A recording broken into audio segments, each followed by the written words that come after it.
الصراحة المنظر اللي شفته اليوم بالعملية كان لازم أصوره وأشارككم إياه، عشان ما يجيني واحد بعديها ويحكي لي الدخان ما بضر، أو ما بعرف مين صار له 50 سنة بدخن وما صار معاه إشي. تخيلوا مريضنا اليوم عمره 35 سنة، رياضي، عايش حياة صحية، وبحكي لي مشكلته الوحيدة الدخان، صار له 15 سنة بدخن. صارت معاه جلطة بالقلب من 4 أيام، واليوم اضطرينا نعمل له عملية قلب مفتوح وتبديل للشرايين. طبعا أول ما فتحنا الصدر الرئة طلعت في وجهنا وتفضلوا. زي ما بنعرف لون الرئة المفروض يكون زهري فاتح، وهاي الرئة صارت تقريبا سوداء من القطران ومن السموم الموجودة داخل الدخان.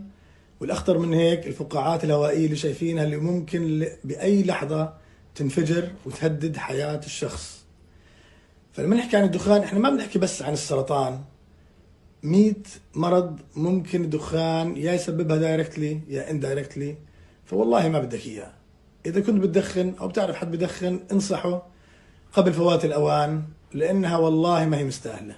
ديروا بالكم على حالكم، عيشوا حياة صحية، والف سلام عليكم.